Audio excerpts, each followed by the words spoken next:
and getting to meet some new people in the breakout rooms. We want to take a moment to acknowledge that we are on the traditional territories of the Coast Salish peoples, wherever you may be viewing this from, wherever in the Lower Mainland. So I just want to take that time, and I also would like to welcome everybody to our last dinner meeting of 2020. We're not going to be able to duplicate our December dinner meeting as we've spoken about. So we are honoring our HD Stafford Award winner later on this evening. So my name is Colleen Clark and I'm the CEO of the Greater Langley Chamber, for those of you I have not had the pleasure of meeting yet. Tonight, it's going to take a minute to just introduce our Greater Langley Chamber of Commerce Board of Directors that are joining us this evening, VIPs and staff, and some special VIPs this evening as well.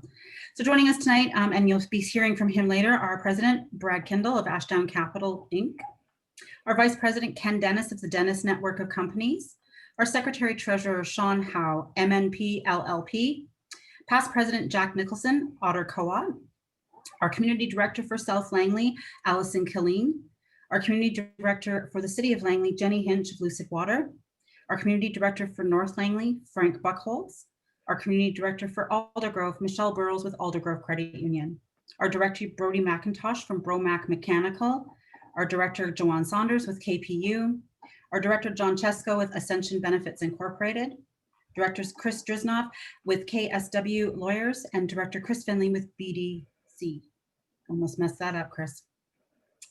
Our elected officials joining us this evening, Mayor Jack Froese from the Township of Langley, Mayor Val Vandenbroek from the City of Langley, Paul Albrecht, Councillor with the City of Langley, Rudy Stortenboom, Councillor with the City of Langley, and Rosemary Wallace, a Councillor with the City of Langley. Some of the previous recipients of the HD Stafford Award were able to join us this evening. I'd just like to acknowledge the years that they received their HD Stafford.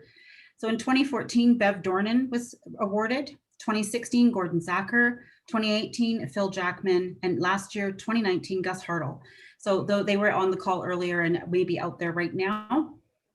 Our guest speaker tonight will be Sabrina Morali, and she'll be speaking on diversity and inclusion. It's a great topic and we're looking forward to that. The chamber staff joining me this evening is Sumner McCauley, helping us out with all of our tech in the background. So thanks very much, Sumner. So tonight I had a different speech written, and then after the notification this afternoon, I just wanted to say a few words to everybody. We all have COVID fatigue. The numbers are running high. We're all feeling it in different strains and in different ways. Now's the time for us as a business community to really come together. I can't express how much this community overwhelms me with their gratitude and grace all of the time when it comes to helping local charities and working together.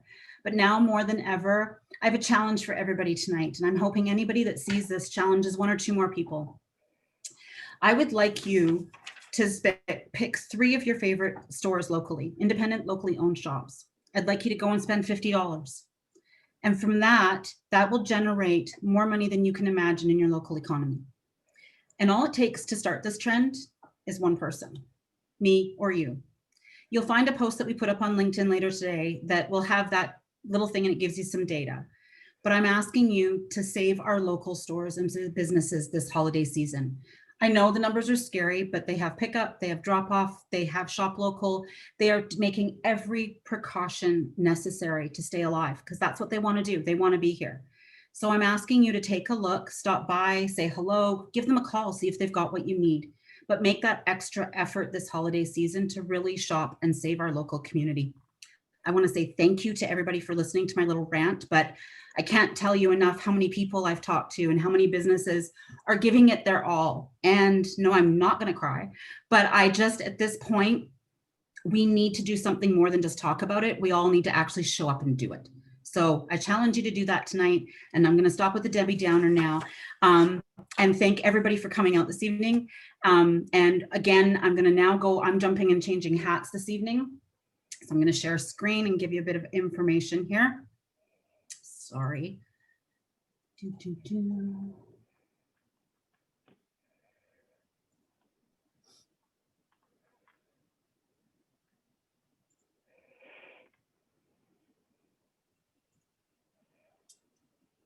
And so now it's on to our new member report. So I applaud these businesses that are making a start moving forward and organizations that are doing new things during COVID. So the purpose of this report is to recognize our new members and of course to request your approval to accept these new applicants into the Greater Langley Chamber of Commerce membership. Before I introduce the new members that are on the call this evening, I'd like to advise you of the new applicants who were unable to join us this evening. A company called Oh What a Card, and a second one called Storex Organizing Systems of Langley and Maple Ridge. Now, the members that are able to join us this evening is Susan Cairns, who is the Executive Director of the Langley School District Foundation, and Phil Jackman, new member with Object Outdoor Site Furnishings Incorporated. I would now call on the membership to please somebody put into the chat a motion to accept those new members.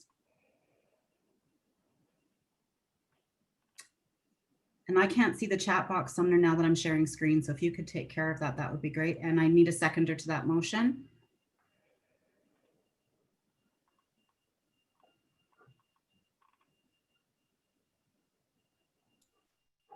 Yep, good to go. Thanks. And the poll can go up now. You can vote on the new members being inducted, please.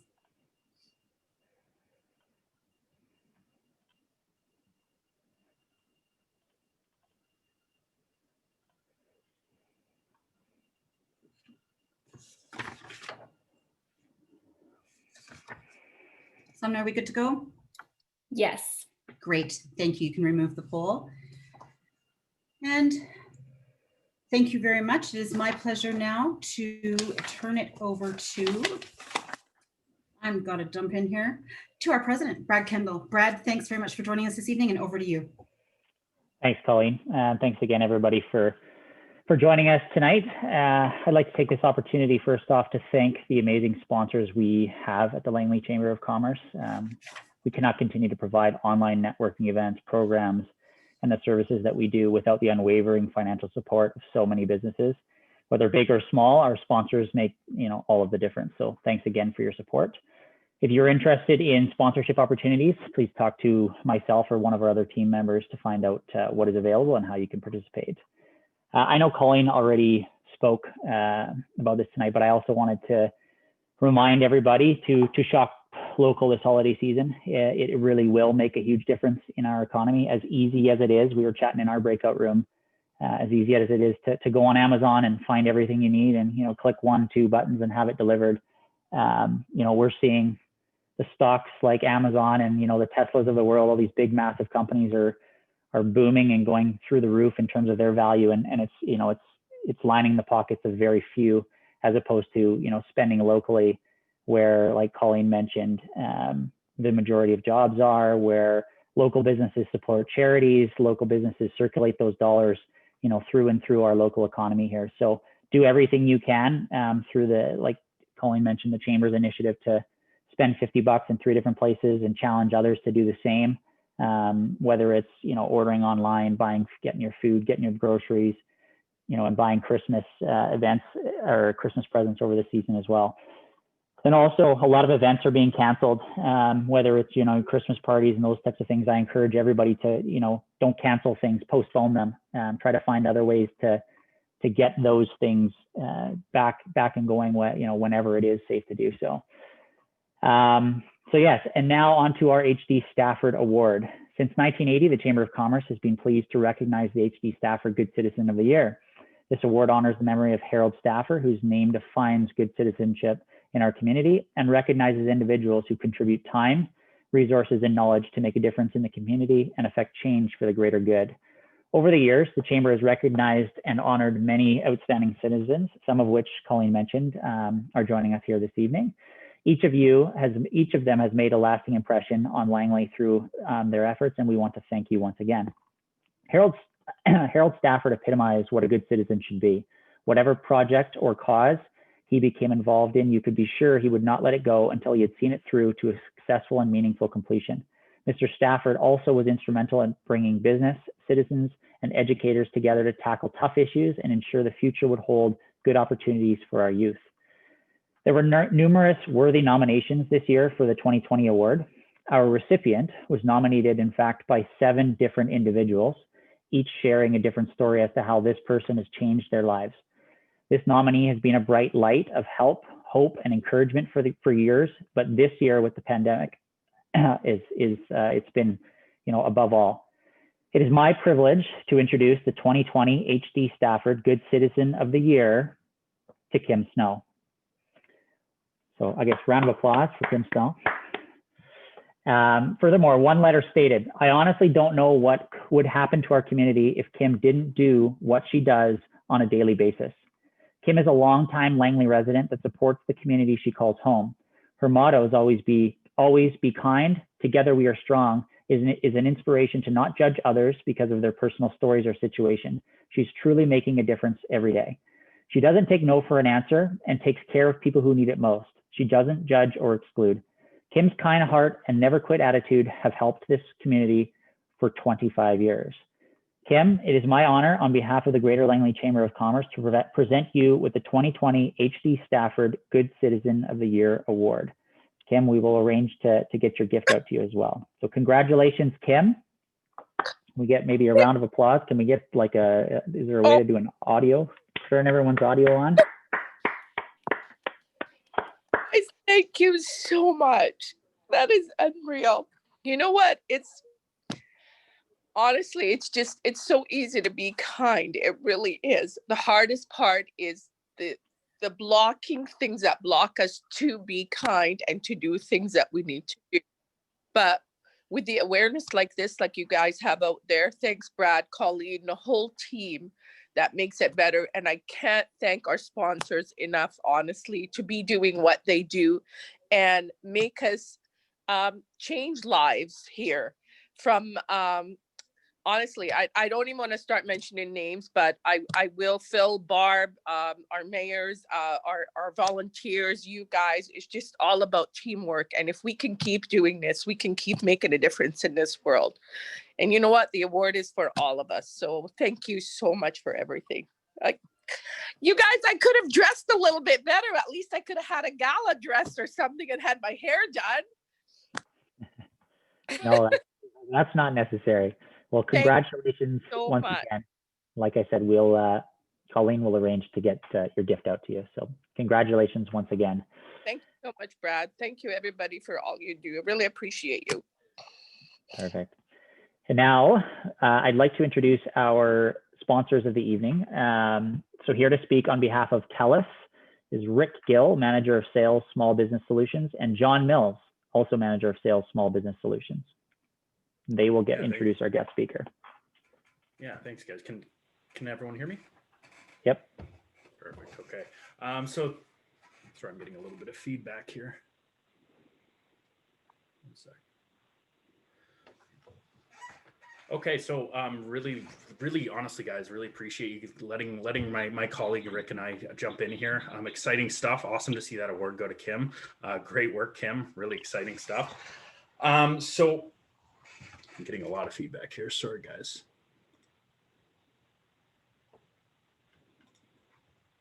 Okay. So how I'm going to run this is,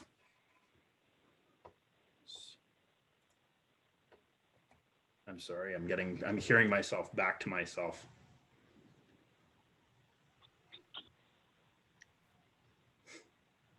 We can hear you fine if you're able to talk through it. Yeah, I'll just push on through.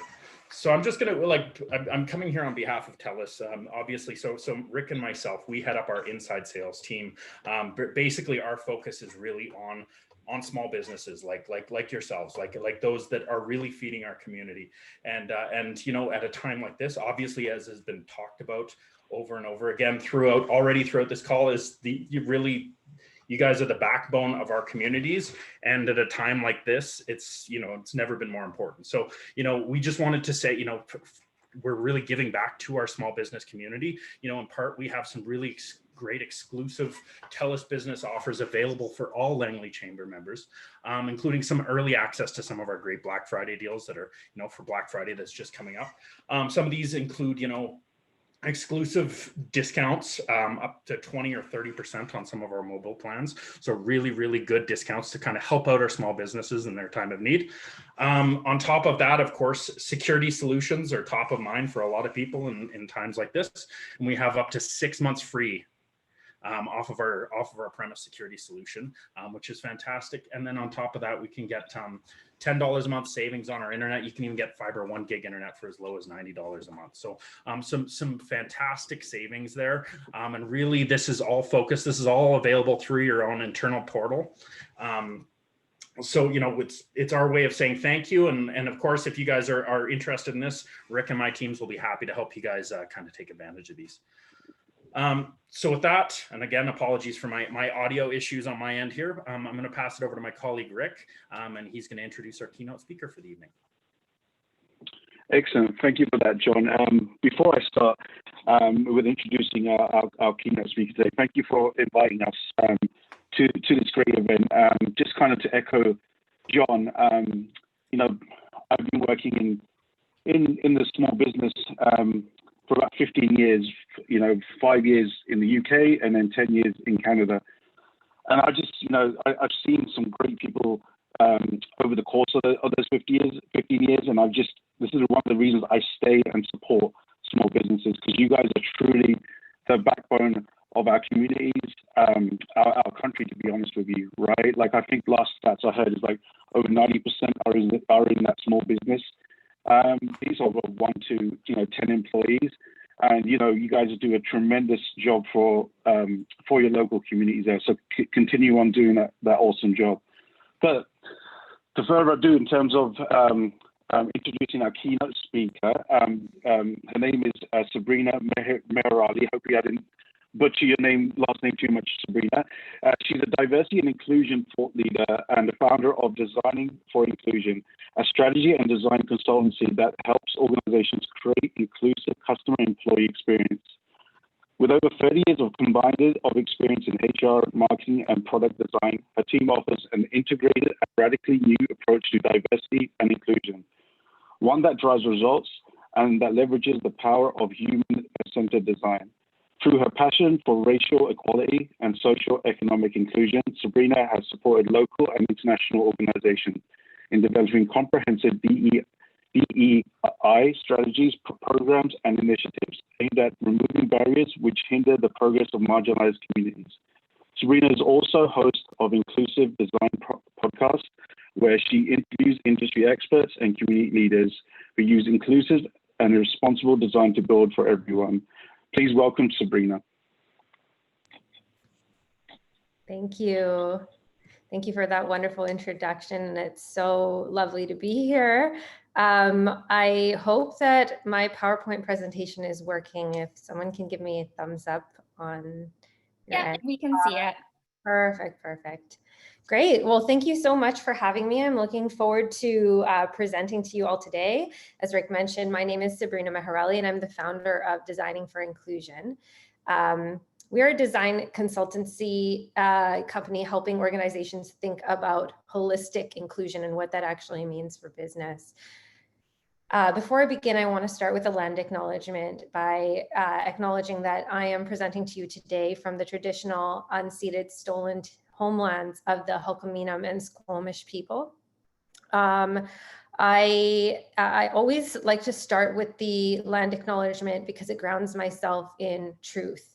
To me, this is the very beginning, first step in our long journey towards reconciliation. And a lot of this work in diversity, equity, and inclusion starts with acknowledging truth. And so I feel like this process really helps to center us all in that. If you're interested in looking up the particular lens that you're on, I encourage everybody to go to native-land.org and you can find out which specific Indigenous territory you're located on. So, what is inclusion? When people talk about inclusion, there's all these varied definitions, and there's this wonderful author by the name of Kat Holmes who authored a book called Mismatched Design, who called inclusion the opposite of exclusion. And I think that's really important because many of us can relate to what the feeling of exclusion is in one circumstance or another in our lives. We know what that feels like to be excluded. So I want everybody to just take a little bit of time to reflect back and to think about an experience or a moment in time where you were excluded, or where somebody you know might have been excluded. And what do you think that felt like? What did it feel like for you? What do you think it felt like for the individual? So the way that I like to describe inclusion is it's a feeling of belonging, of being seen, of being thought of being considered, leveraged, and valued. And so the purpose of today is to talk to you about inclusion and how it intersects every facet of our business, not just HR.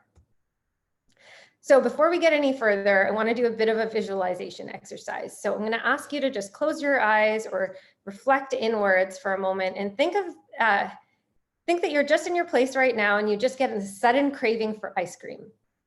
And you've found out that there's an ice cream store that's opened up a few blocks away and you want to go there. So you leave your place, however you leave your place, you commute in whatever way you commute to get to the ice cream store. Now you're standing outside the ice cream place. I want you to visualize going inside the ice cream store. It's a new store, so you've never been there before. So now you're going to think about what flavor you're going to get. Think about the process that you take to decide on the particular ice cream flavor that you're going to go purchase. Think about how you make that decision. Now I want you to purchase that ice cream. I want you to take that ice cream, and I want you to exit the store. Now I want you to do that same experience, but this time you're going to do it from the perspective of, and acknowledging in this moment that not everybody will, some people may be carrying this identity already, but I want you to envision that you're in a wheelchair and you're going to go to the ice cream store. I want you to think about leaving your place, how you're going to get to the ice cream store. Now I want you to think about you're outside of the ice cream store. How are you going to get inside? How are you going to decide on a flavor? What's that like for you? What process do you take? I want you to order your ice cream. I want you to take your ice cream, and then I want you to leave the ice cream store. So the purpose of this exercise is that it often illuminates moments for you where you think about the fact that, especially if you are able-bodied, where you reflect on the fact that, hey, the counter height is actually higher than my wheelchair. How do I look inside the ice cream cooler to decide on a particular flavor? How do I get inside the building? How do I leave the building with the ice cream when I'm in a wheelchair? What's that process like? Am I able to interact with the person behind the counter? Are they going to see me? So as we start to put ourselves visually in an experience that's outside of our own, we know there are going to be moments where there is exclusion, where things will not be the same as they would be if we were able-bodied. So inherently, we know that. Except how often do we put ourselves into thinking about the experiences of other people? Now, of course, we don't want to jump into assumptions or assuming what it might be like to be in somebody else's shoes, because that's not the purpose. The purpose is to listen and to pay attention to what people are saying who hold different lived experiences than your own. Because that way we start to become more aware of where exclusion is actually happening. And once we're aware of where exclusion is happening, we can actually do something to create more inclusive experiences for everyone. So it's a myth that exclusion only happens in the workplace. And I think very often, especially as a DEI, diversity, equity, and inclusion consultant, I get a lot of businesses that approach me from the perspective of help us fix our HR challenges when it comes to diversity and inclusion. And I think what I try to reframe for a lot of businesses is that, yes, exclusion does happen in the workplace. Yes, we can all see businesses doing better when it comes to diverse representation and the inclusion of folks within the work environment, but it also happens outside of just the workplace. So I'm going to give you an example of that. Many of you might have Siri. I have a Samsung phone, so I'm going to do an experiment with Google right now. Hey, Google, do Black Lives Matter? Here are the top search results. Oh. Okay, for some reason this time it's not working. But when you ask Google or Siri, hey Google, do Black Lives Matter? It responds of saying, it says, of course Black Lives Matter. And when you say, hey Google, do all lives matter? It says, saying Black Lives Matter does not mean all lives don't. And so the way that Google's assistant was designed is that Google wanted to ensure that anybody who uses the assistant does not feel alienated by its platform. And so what they ended up doing is creating war rooms where they had people from all sorts of diverse backgrounds use the assistant and try to actually break it by asking the assistant numerous questions. And what ended up happening is that they realized where there may be opportunities to improve on their assistant, to make it more inclusive, and for it to create a better experience for everybody who uses that tool. And that minimized the number of escalations that Google received once it launched the assistant. So inclusive design is all about designing products, services, physical and digital environments, and policies in a way that creates positive, usable, and accessible experiences for as many people as possible, not just your work environment.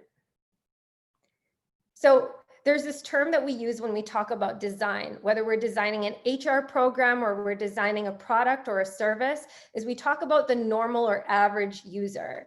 And the problem is that, truthfully, there's really no such thing as normal. If you think about it, we all have all of these different pieces to our identity, which makes us very intersectional beings. We carry different races, different genders, different ability, different class, different age, different language. And so there's really no such thing as normal. So who do we design for when we talk about the normal or average user? Typically, what that means is that we exclude these populations. We exclude seniors, we exclude folks that live in remote or rural areas, we exclude women, immigrants, people with disabilities, racialized folks, indigenous folks, low literacy, low income, and LGBTQIA2S community. So we exclude a huge portion of our community when we design for the normal or average user. And what that ends up doing is it ends up keeping people who are marginalized in our communities in those positions of marginality. It doesn't allow the system to change so that people are afforded equitable opportunity. And the most common misconception is that when you design inclusively, you're designing exclusively. People tend to think that when you focus on designing for people with different abilities, or you focus on designing for racialized people, that you're designing exclusively for them. And that's just simply not true. When you design for the most marginalized, you end up designing for everyone. And this comic really does speak to that. Here you see this one person who's shoveling the stairs, and the person in the wheelchair says, could you please shovel the ramp? And the person who's shoveling says, all these other kids are waiting to use the stairs. When I get through shoveling those, then I'll clear the ramp for you. And the person in the wheelchair says, well, if you shovel the ramp, then we can all get in the building. So accessible and inclusive design ends up working for everyone. Why shovel the stairs at all? Why not shovel the ramp so that everybody can use it? Microsoft has this inclusive design toolkit, which was actually created by Kat Holmes, who I quoted earlier. And this really talks about how disability, and of course, diversity, equity, and inclusion is not limited to disability, but I thought this was a really good example of how inclusive design actually ends up working for everyone. So this diagram talks about how disability is permanent, temporary, and situational. If you think about somebody who has one arm, that might be a permanent disability, but then you can think about somebody who has an arm injury, and that's temporary. Or somebody who's holding a child and is situationally limited. Same thing when it comes to hearing, a person who may be deaf, somebody who has an ear infection and temporarily can't hear, or a bartender who's just in a loud, noisy environment and situationally is unable to hear. So when you design with consideration for the permanent, you actually end up serving a much broader population.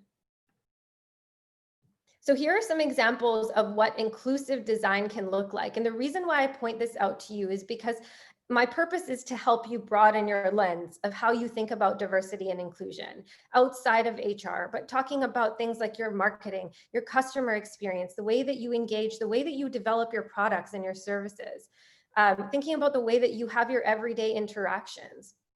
And so you can see here that there's this company called Nubian Skin, which created nude underwear and hosiery for folks that have different skin complexions. I can't tell you how often I have had a really difficult time finding anything nude to match my body and my skin tone. Whereas people who are Caucasian are not having to think about whether or not the nude matches their skin. I, or somebody who's Black, may find it very challenging to find something of that nature. So Nubian Skin decided, well, let's just create a brand that actually designs nude for every skin tone. Here you see closed captioning and the creation of closed captioning. And think about how beneficial closed captioning is to not only people who are hearing challenged, but to people who even want to use the function of subtitles when they're watching a show or can't quite understand what the character is saying. And we think about the fact that closed captioning on today's platforms, like today, where we're talking on Zoom, you know, having the function of live captioning for people who don't have the ability to, or have hearing challenges, or somebody who might be in a loud, noisy environment, children running around and want to participate, having the ability to read the screen rather than having to listen to the screen just creates greater opportunity and access for everyone. In the city of Vancouver on the beach, we see this wheelchair access for people who want to go to the water. Can you imagine how much more opportunity this creates for folks that are not able to walk through the sand to be able to access and go to the water? Tommy Hilfiger created a clothing line for people with different abilities. And Salesforce recently partnered with Progeny for fertility benefits. Instead of offering a standard benefits package, which is really not designed in a way that considers the diverse needs of our population, Salesforce and Progeny created fertility benefits to help folks who may be struggling with fertility, whether they're a same-sex couple or they're individuals that are infertile. And Fenty Beauty created a makeup line that works with every skin tone. So here's what happens when you design exclusively. And there are serious repercussions that can happen when you design exclusively and you don't think about the impact. So I'll give you a few examples here. Amazon Go is a store which allows people to shop and not have any checkout. You can basically go into the store, pick up what you want and leave. And just by scanning your phone, it knows what items you picked up and it knows what to charge you for. And so for people who have access, digital access, who have access to credit cards, this is an awesome solution. But when we talk about essential services and we talk about the fact that many other grocery stores now want to replicate the technology that Amazon is using in their Go stores, let's think about the people that might be excluded from design such as this. There is a huge percentage of our population that is actually credit challenged or underbanked or unbanked. And so really having an alternative option for people to pay with cash is critical. And we see a lot of this happen during this pandemic as well, where a lot of stores are only accepting credit card and debit card. And while I do understand the importance of prioritizing health, I also recognize that there are moments where people who don't have access to that are going to feel excluded. This is a campaign that actually is extremely recent, and Burt's Bees was under fire recently for this campaign, where they have this Burt's Bees baby campaign, and they had all of these families, and you can see here a family, another family, another family, and then when it got to the Black family, there was no dad. So you see in all these other pictures, why is there a full a mom and a dad and the kids, and then in the Black family there was no dad? And again, the way that we market can perpetuate harm and perpetuate stereotypes that are negative in our community. And so it's really important to be mindful of the way that you design your marketing campaigns and to be thinking about the impact, not the intention, that your campaign might be having on communities that are marginalized. Here we see an airport scanner. I'm not sure if many of you are familiar, but when you go through the scanner, you put your arms over your head. The airport security selects whether you're a man or a woman. And so folks who are transgender are actually experiencing a lot of trauma going through these security checks, because they end up getting sent to secondary to be searched even further, because they don't, when they're selected as a man or a woman, anomalies show up on their body through the scanner. And then here is something that I'm sure all can relate to. As we see during the pandemic, everybody has been wearing masks, and you see all of these fancy masks being designed with new patterns or new styles. But one of the biggest pieces of exclusion that's happening through the mask is that folks who are hard of hearing really struggle to understand what you are saying when they can't read lips. There's so many people that are dependent on lip reading, and it's not just people who are hard of hearing that would benefit from being able to see expression. So we see that transparent masks have shown up in small pockets in our society, but really they haven't gone mainstream as much as fancy patterned masks have. So the impact of design, whether positive or negative, it has an impact on your brand. It has an impact on your reputation and the way that the community perceives you, the way the community resonates with you. And it ultimately links to trust. Whether the community and folks from marginalized groups trust your brand, whether they feel safe with your brand, where they feel seen and represented and valued and understood. And ultimately, that all leads to sales. If you're a business that sells products, that's how you're going to get sales, is when the community really can see themselves in your design, in your product, in your branding. And so it's really important to think about that, but also from the employee experience, when you have an employer brand and an employer reputation that's built around equity, diversity, and inclusion, you're able to attract and retain employees as well. So when we think about design, this is a piece that came out of the Design Justice Allied Media Conference, and it mentions these three facets to think about. Who benefited from the design? Who benefits from the design of your product, the design of your service? Who was involved in creating that? And who might be harmed?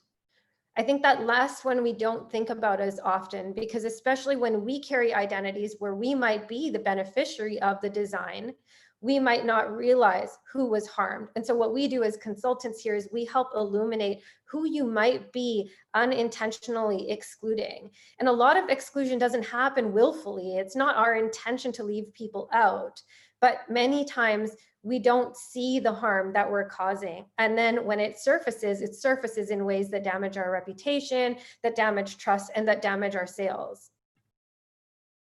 So the traditional approach to diversity and inclusion is looking at hiring and employee sentiment. That's what a lot of diversity and inclusion consultants are getting approached with. But the design approach to inclusion considers the employee, but it also considers the customer and community experience. And the unique thing about designing for inclusion is that we design with and not just for the people that we're serving. It's really important to know that as individuals, we are not experts in every single lived identity. We can't be. We only know our own identity well. And so when we design in collaboration with others, that's when the real ingenuity surfaces. And designing for inclusion looks at the whole system and its intersecting parts. It understands that people are not just worker bees, but we really have our lives outside, and every single part of our life intersects. So how do we design for inclusion? There's this phrase called "nothing about us without us." And I think it's a really important phrase. And this is really the philosophy of our organization is, and it's a quote that came out of the disability movement in South Africa, but nothing about us without us really understands and centers the people who we're designing for, which are not just the normal average user, but it's everybody. And as much as we can get empathetically proximate to those users and understand them and create in a way that's co-creating with them, that's how we end up building and designing for everyone. So thank you so much. If you wish to learn more, you can reach out to me at hello@sabrinamaharali.com, or you can find me on my website, designingforinclusion.ca. Sabrina, thank you so much for the information this evening, and thanks for coming out and joining us. Really appreciate it. If anybody would like to pop a question in the chat box or into the Q&A box, I'm not sure which one's working properly. We will get it here. It might not go to everybody, but we'll see it. So if anybody has any questions, can I ask, I know that you're also working with the Greater Vancouver Board of Trade on their diversity inclusion package, and we're part of their committee. How's the work been going over there too? I'm just being I'm actually not. No, I'm not working with them. No, I No. thought you were. I'm sorry. No, no. My apologies. That's Well, okay. you should be. Thanks. I am having the pleasure of connecting with the Canadian Chamber Network on their Council for Women's Council for Women right now. And so we're just bringing forward policy on women in the workforce, especially hit by COVID. So some of this really rang true to some of the stuff that we're talking about there as well. Awesome. Awesome. Good So to I'll be hear. sure to share some of your information with there. I'm not seeing any questions in the chat box this evening. They are a quiet crowd when we move to webinar. Thank you so much for joining us this evening. Congratulations again to our HD Stafford winner, Kim Snow, and we'll be getting her honorary prize that we give to all of our HD Stafford winners. We'll get that to her in the next week or so. I want to thank everybody for coming out tonight, and to our sponsors, TELUS, for joining us. We look forward. We'll be sending out some more event and other information that's coming out in the next few weeks for December, and then we will see you back here in January for dinner meetings. So thanks very much, everybody, and have a great, safe. Take care and shop local.